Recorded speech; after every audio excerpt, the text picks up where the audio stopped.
Oke, jadi saya ingin tanya nih ke Mas Toto sekarang. Mungkin karena sudah lama tidak ketemu, makanya ketidakkompakan itu mulai terasa. Apakah betul begitu Mas Toto? Sehingga memang perlu Presiden Jokowi mengumpulkan semua partai koalisi untuk bertemu tatap muka supaya lebih kompak.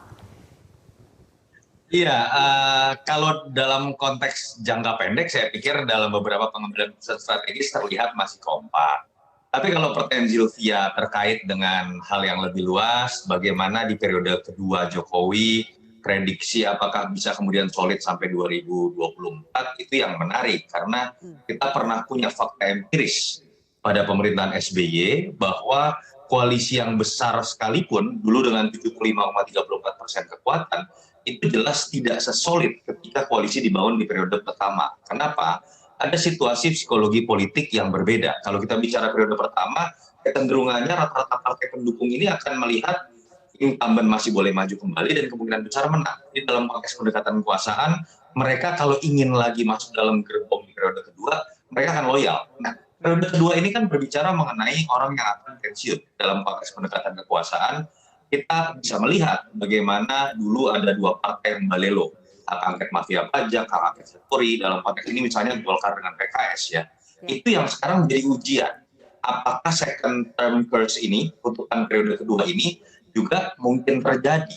Nah, itu yang menurut saya bisa dikaitkan dengan keberadaan adanya partai baru yang katanya kemarin mulai diperkenalkan dalam konteks ini PAN.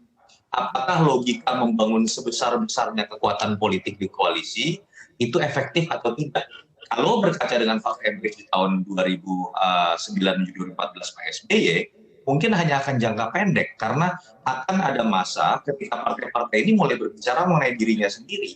Saya juga pengen nyapres, saya juga pengen nyawapres, sehingga apa yang disebut sebagai koalisi Tambun itu belum tentu berbuah pada stabilitas politik, bahkan sebaliknya bisa kemudian menjadi beban tersendiri buat pemerintah. Saya pikir catatan kritisnya di situ kalau kita mau bicara mengenai kekompakan dalam terminologi periode kedua dan kalau mau dikaitkan dengan isu yang paling santer terkait masuknya partai baru PAN di sini.